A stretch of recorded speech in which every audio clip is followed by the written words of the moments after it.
नेहा राजपाल, Marathi crime कथा। नेहा राजपाल एक यशस्वी वकील होती। ती पुण्यात एक प्रतिष्ठित वकिली करीत होती, पण तिच्या जीवनात एक काळ असा आला जेव्हा तिला तिच्या कर्मभूमीत एक भयानक गोष्ट दिसली। कथेची सुरुवात एक असामान्य घटना आहे। एक दिवस नेहा एका मोठ्या केसच्या सुनावणीसाठी न्यायालयात होती। तिथे एक खूप धक्कादायक घडामोड घडली। एका खुनाच्या खटल्यात आरोपीच्या बाजूला लढत असलेल्या वकिलाने अचानक न्यायालयातच त्याचे प्राण गमावले। त्याचे मरण त्याच्या केसशी संबंधित असलेल्या अनेक गडबडींची सूचना देत होते। नेहा, ज्या काळी स्वतःला एक इमेज असलेल्या वकील म्हणून समजत होती, त्या काळात तिने एका गूढ साखळीत सापडलेली होती। त्या खुनाच्या घटनेनंतर तिच्या समोर एक अंधारलेला जाळे उघडला जात होता। एकामागून एक अनेक गडबडगिरी, चाललेले गैरकृत्ये आणि न्यायव्यवस्थेतील भ्रष्टाचार उघडकीस आले।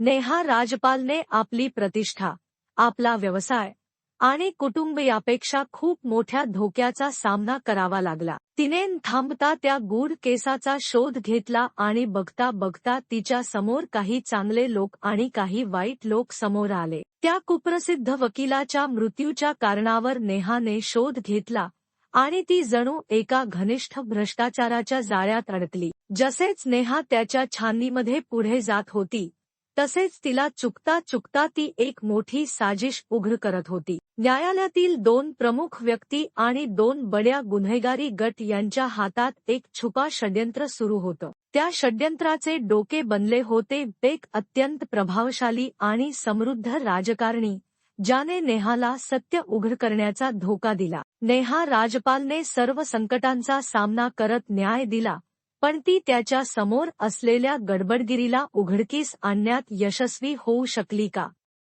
तिच्या एका निर्णयाने ती केवळ न्यायाची स्थापना केली, पण त्यानंतरच्या घटनांमध्ये ती स्वतःवर कोणत्याही शंकेचा धोका घेईल का? ही कथा खूपच उत्कंठावर्धक आणि गूढ आहे, जी आपल्याला नेहमीच विचार करण्यास भाग पाडते की काय खरे आहे आणि काय नाही।